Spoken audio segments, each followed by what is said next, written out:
இந்த வீடியோஸை பார்த்துட்டு இருக்கிறாரு, அது என்ன இது மாதிரி படத்தில் என்னடா சொல்ல வந்திருக்கீங்க அப்படின்னா, ஏதோ நம்பிக்கையில் கோயம்புத்தூர்லேருந்து சென்னை கிளம்பி வந்தப்போ தெரில இதெல்லாம் நடக்குமான்னு எனக்கு தெரில. ஹிப்ஹாப் தமிழன் இண்டிபெண்டன்ட் ஆல்பம் ரிலீஸ் ஆச்சு. ஒரு இண்டிபெண்டன்ட் ஆல்பம்லேருந்து டக்குன்னு ஒரு 4 வருஷத்தில் ஒரு படம் கொடுக்க முடியுதுன்னா அது முழு காரணம் என்னுடைய நட்பு தான். இந்த நட்பு இல்லைன்னா என்னால் எதுவுமே பண்ணியிருக்க முடியாது. லைட்டாக ஏதாவது வந்தாலும் அப்படின்னு எதாவது பண்ணி ஃபுல்லாக ஆஃப் பண்ணிவிடாரு. அது ஏன்னா சுந்தர் சி அவர்கள் கூட இருந்தால் எமோஷ்னல்லாம் ஆகவே முடியாது. ஒரு சின்ன பையன் ஃபர்ஸ்ட் படம், அவரு ஏகப்பட்ட படம் பண்ணிட்டாரு. ஸோ 2 பேரும் அந்த ஒரு சின்ன ஒரு தடவை கூட நான் வந்து ஒரு ஈகோவால் யூகே நான் வந்து உனக்கு என்ன தெரியும் அப்படிலாம் கேட்டு யாருமே இது வரைக்கும் பார்த்ததே இல்லை. செட்டில் யார் வந்தாலும் வாங்க சார் அப்படிம்பாரு. ஸ்டார்ட் பண்ணாருன்னா அது அடுத்த நாள் அவங்க கூட ஃப்ரெண்ட் ஆகிடுவார்.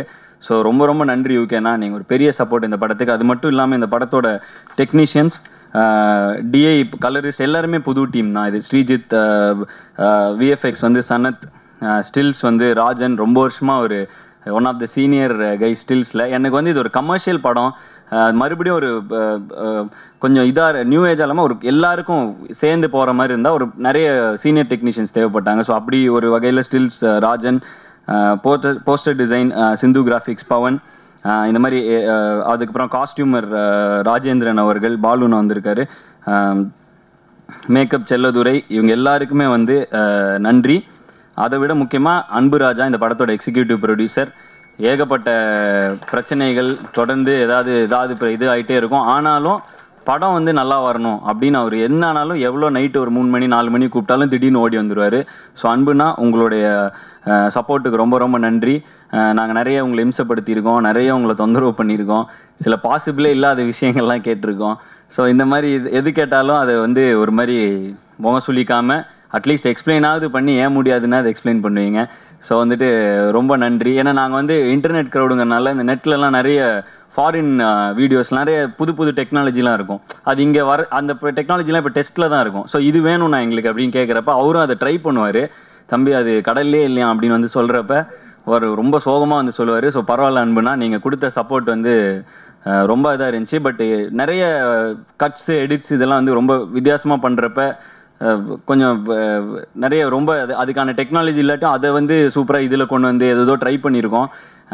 புதுசாக இருக்கும் இந்த படம், ஒரு மாதிரி ஜாலியாக இருக்கும், என்ஜாய் பண்ணலாம். அண்ட் அதே சமயத்தில் வந்துட்டு இது எல்லா ஸ்டூடெண்ட்டுக்கும் எல்லாருக்கும் இது வாழ்க்கையில் கண்டிப்பாக இந்த மாதிரி ஒரு விஷயம் நடக்குங்கிற மாதிரி நிறைய விஷயங்கள் எடுத்து தான் தொகுத்து தான் பண்ணியிருக்கோம். இந்த படத்தில் எல்லாருமே புதுசுங்கிறனால இங்கே வந்து இப்போ புகைப்படம் பிடிக்கிறப்ப சில மூஞ்சிகள் அறிமுகம் இல்லாமல் இருக்கலாம், சில முகங்கள் அப்படி இருக்கலாம்.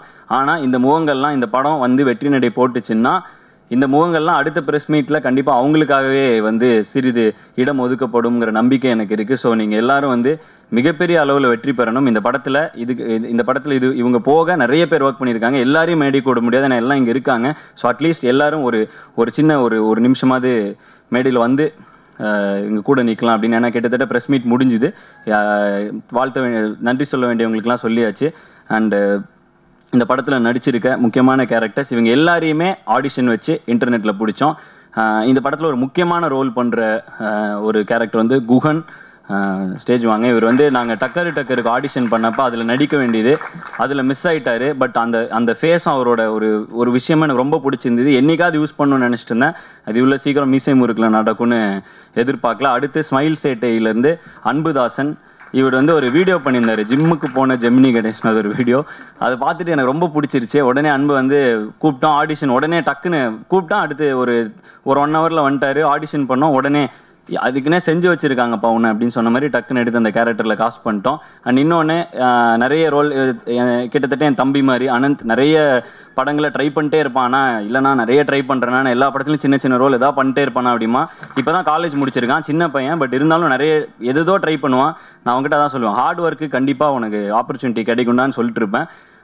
இந்த படத்தில் ஒரு பெரிய ரோல் பண்ணியிருக்கான். ஸோ அந்த ஆப்பர்ச்சுனிட்டி நானே வந்து இந்த படத்தில் அவனுடைய டேலண்ட்டை நான் யூஸ் பண்ணிக்க முடிஞ்சதுக்கு நான் வந்து ரொம்ப சந்தோஷப்படுறேன். நீ கண்டிப்பாக உனக்கு ஒரு பெரிய ஃப்யூச்சர் இருக்குது, ரொம்ப நல்லா பர்ஃபார்ம் பண்ணக்கூடிய ஒரு டேலண்ட். ஸோ இவங்க எல்லாருமே யங் டேலண்ட்ஸ். அண்ட் இந்த படத்தில் வந்து கௌஷிக் கிரிஷ் எங்களோட ஹிப்ஹாப் தமிழ் ஆர்டிஸ்ட் டெவலப்மெண்ட் ப்ரோக்ராமில் ஒரு சாங் ரிலீஸ் பண்ணோம். கிட்டத்தட்ட அன்றைக்கி ஒரு நாள் இஸ்மானி சென்டரில் நின்றுருந்தோம். அப்போ திடீர்னு ஒரு கேங் ஆஃப் கேர்ள்ஸ் வந்தாங்க. ஹே கௌஷிக் அப்படின்னு சொல்லிட்டு என்னை கிராஸ் பண்ணி அப்படி போயிட்டு கௌஷிக் கிட்டெல்லாம் ஃபோட்டோ எடுத்துகிட்டு இருக்கப்ப கொஞ்சம் கஷ்டமாக இருந்தாலும் ரொம்ப ரொம்ப சந்தோஷமாக இருக்குது. கௌஷிக் வந்து ஏன்னா இந்த பையனையும் நான் இன்டர்நெட்டில் தான் பிடிச்சேன். லயோலா காலேஜில் இதில் பாடிட்டு இருப்பான், பேண்டில் பாடிட்டு இருப்பான், விஸ்காம் ஏதோ கல்ச்சுரல்ஸ். நான் ஜட்ஜாக போனப்போ அப்போ பார்த்தப்போ வந்து சொன்னால் நானும் இண்டிபெண்டன்ட் மியூசிஷியன் ஆக போகிறேன் அப்படின்னு. நிறைய யூடியூப் வீடியோஸ்லாம் போட்டிருந்தான். கண்ணால பாட்டில் ஒரு சின்ன இது பாட வச்சோம். அதுக்கப்புறம் முழுக்க என்ன நடந்தாலும்ல ஃபஸ்ட்டு இண்டிபெண்டன்ட் ஆர்டிஸ்ட் கொலாபரேஷன். இனிமேல் தொடர்ந்து என் படங்களில் நான் ஒரு வேளை இயக்குனராக வந்தேன்னா எல்லா படங்கள்லையும் ஏதோ ஒரு இண்டிபெண்டன்ட் ஆர்டிஸ்ட் இன்டர்நெட்டில் அவங்க பாட்டை என் படத்தில் ஃபீச்சர் பண்ணுவேன். ஸோ அதுக்கான முதல் முயற்சியாக என்ன நடந்தாலும் கௌஷிக்கோட பர்ஃபார்மன்ஸ் இண்டிபெண்டன்ட் ஆர்டிஸ்ட்டாக அவன் பண்ணுற அந்த ட்ராக்கை இந்த படத்தில் வந்து அது வந்து படத்துக்காக பண்ணோம். ஸோ இது ஒரு முதல் முயற்சி. தொடர்ந்து இங்கிலீஷ் படத்துலாம் வர மாதிரி வேறு இண்டிபெண்டன்ட் ஆர்டிஸ்ட் ட்ராக் எடுத்து படம் ஃபுல்லாக வைப்பாங்க. ஸோ அந்த மாதிரி முயற்சியிலும் தொடர்ந்து இறங்கி இண்டிபெண்டன்ட் நான் எந்த கம்யூனிட்டிலேருந்து வந்தனோ, இண்டிபெண்டன்ட் மியூசிக் இதுலேருந்து வந்தனோ அவங்களுக்கு நான் ஒரு டைமில் சொல்லிட்டுருப்போம் இண்டிபெண்டன்ட் மியூசிஷியன்ஸ்க்குலாம் வந்து மெயின் ஸ்ட்ரீமில் இன்னும் ரெக்கக்னிஷன் வரணும்னு. பட் அதை சொல்லிகிட்டே இருந்தோம், அது கிடைக்கலங்கிறப்ப நாங்கள் சினிமாவுக்குள்ளே வந்து ஒவ்வொரு படத்துலையும் ஒரு இண்டிபெண்டன்ட் மியூசிஷியனை இன்ட்ரடியூஸ் பண்ணிட்டே வந்தோம். இன்றைக்கி இந்த இடத்துக்கு வந்திருக்கோம். இனி ஒரு 2 வருஷத்தில் அடுத்ததாவது படம் பண்ணுறப்ப மியூசிக்கே ஃபுல்லாக இண்டிபெண்டன்ட் மியூசிஷியன்ஸ் நிறைய பேர் சேர்ந்து ஒரு படத்துக்கு பண்ணுற மாதிரி ஒரு ட்ரெண்டை கொண்டு வருவோம் அப்படிங்கிற நம்பிக்கை. அன்றைக்கி சொன்னப்போ எப்படியாவது படத்துக்குள்ளே கொண்டு வருவோன்னோ நிறைய பேரை கொண்டு வந்துட்டோம். இன்றைக்கி இந்த கனவை சொல்கிறேன், இன்னும் 2 வருஷம் கழித்து இது நடக்குதான்னு அதுவும் உங்கள் கையில் தான் இருக்குது. அண்ட் முக்கியமாக எங்கள் பிஆர்ஓ ஜான்சன்னா, அது மட்டும் இல்லாமல் அதையும் தாண்டி என்னோடய அசிஸ்டன்ட் டைரக்டர்ஸ் எல்லாருமே ஸ்டேஜுக்கு வரலாம். அந்த வீடியோவுக்கு ரொம்ப நன்றி. நீங்கள் கலாய்ச்சிருவீங்களோன்னு ரொம்ப பயந்துட்டு இருந்தேன். மரியாதை இருக்கிற மாதிரியே நடிப்பாங்க, ஆனால் வந்து ஒரு பையனை நான் மதிக்க மாட்டேன்றான். அதனால் வந்து வாங்க என்னடா மேக்கிங் வீடியோ காட்டுங்கடாண்ணா, அதெல்லாம் சும்மாண்ணா அப்படின்னு. இது எப்போ இந்த வீடியோ எப்போனா எப்போ எடுத்திருக்காங்க. அதனால தான் வந்து நாங்கள் பேசுனது, விக்கி பேசுனது, யார் பேசுனதுமே இல்லை, ஜாலியாக எடுத்து எடிட் பண்ணி கலாய்க்காமல் விட்டதுக்கு ரொம்ப நன்றி. ஸோ என்னுடைய தம்பிக இது திவேஷ் வந்து டக்கரில் நான் இவனு கோ டைரக்ட் பண்ணோம். ஸோ ஸ்ரீகாந்த் வந்திருக்கானா, ஸ்ரீகாந்த் வரல. ஸோ வந்துட்டு இந்த மாதிரி அவன் இப்போ ஏதோ வேலையில் ஓடிட்டு இருக்கான்.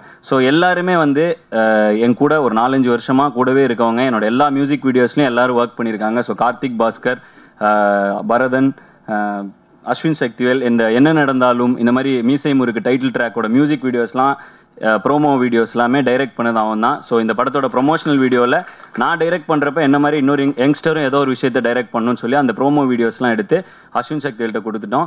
ஸோ அவர் அந்த 2 வீடியோவும் டைரக்ட் பண்ண அந்த ப்ரோமோ வீடியோஸ் மட்டும். ஸோ அடுத்து கூடி சீக்கிரம் இப்போ ஒரு படம் பண்ண போகிறான். ஸோ உனக்கு வாழ்த்துக்கள். ஸோ இந்த மாதிரி என்னை சுற்றி இருக்கிற தம்பிங்க நண்பர்கள் எல்லாமே ஏதோ ட்ரை பண்ணோம், எல்லோரும் ஏதோ ஒரு அடையாளத்தை தேடி ஓடணும், எங்கெங்கேயோ வந்து கடைசியில் இந்த இடத்துக்கு வந்து நிற்கிறோம்.